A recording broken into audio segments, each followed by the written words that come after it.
सच्चाई बताने वाला हूं कि सुन के आपके पैरों तले जमीन खिसक जाएगी। आप साल भर मेहनत करते हो, रात रात भर जागते हो, लेकिन परीक्षा वाले दिन आपको पता चलता है कि जिस सीट के लिए आप लड़ रहे हो वो तो पहले ही लाखों रुपए में बिक चुकी है।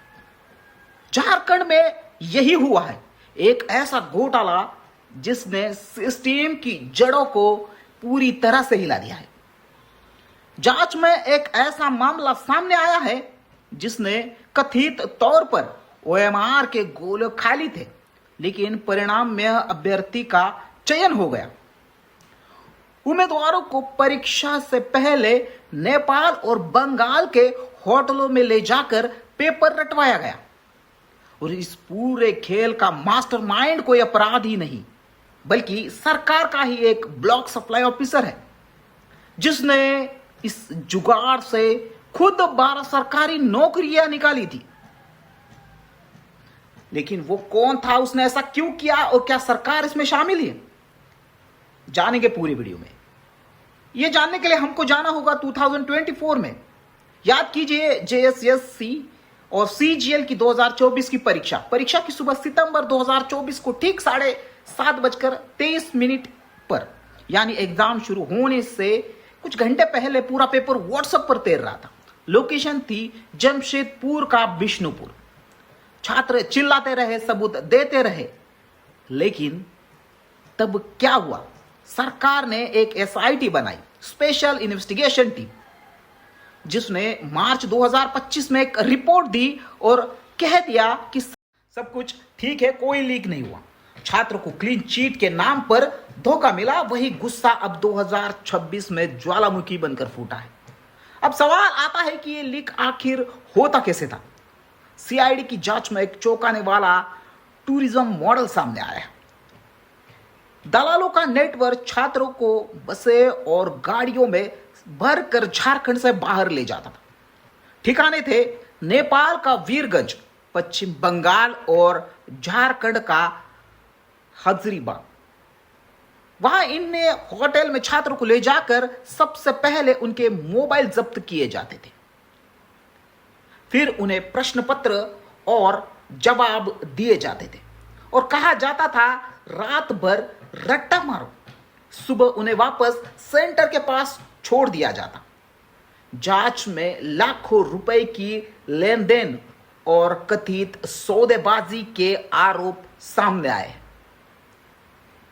पैसा दो, पेपर लो, लेकिन छात्र जो नेपाल नहीं जा सकते थे उनके लिए प्लान बी था, कोरा कागज, यानी ब्लैंक ओएमआर स्ट्रैटेजी। स्टूडेंट को साफ निर्देश था, एग्जाम हॉल में दिमाग मत लगाना, ओएमआर शीट खाली छोड़ देना। परीक्षा खत्म होने के बाद ये सील बंद शीट्स जब एजेंसी के स्ट्रांग रूम में पहुंचती थी तो रात के अंधेरे में उन्हें खोला जाता था और सही जवाब उसमें भर दिए जाते थे। गलती उन पर यह भारी पड़ गई क्योंकि 14वीं जेपीएससी के रिजल्ट के बाद एक ऐसी ही ओएमआर शीट का कार्बन कॉपी वायरल हो गई, जिसमें गोले खाली थे लेकिन रिजल्ट में उस छात्र का नाम था। इसी एक सबूत ने पूरे सिंडिकेट की पोल खोल दी। इस पूरे खेल के पीछे दो मुख्य चेहरे हैं। पहला, अभय कुमार तिवारी। ये जनाब खुद झारखंड सरकार में ब्लॉक सप्लाई ऑफिसर थे और सुनिए, इन्होंने पिछले 13 सालों में एक दो नहीं बल्कि 12 सरकारी परीक्षाएं पास की थी।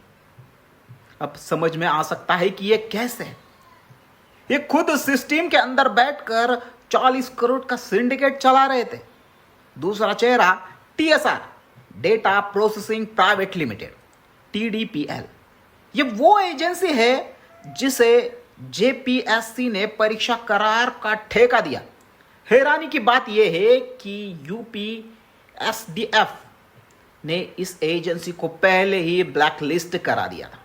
इसके बावजूद झारखंड में बिना किसी टेंडर के इन्होंने नॉमिनेशन बेसिस पर, यानी सीधे टेबल के नीचे से इन्हें काम सौंप दिया गया।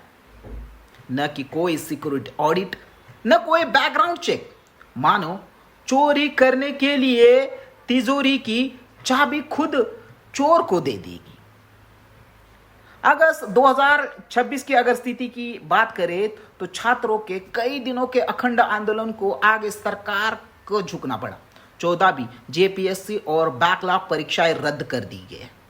जुलाई में जेपीएससी अध्यक्ष एल खिनगिटे का इस्तीफा सामने आया था। इसके बाद 9 अगस्त 2026 को राज्यपाल ने जेपीएससी के 3 सदस्यों अजिता भट्टाचार्य, अनिमा हंसदा और जमाल अहमद के इस्तीफे का स्वीकार करके लिए।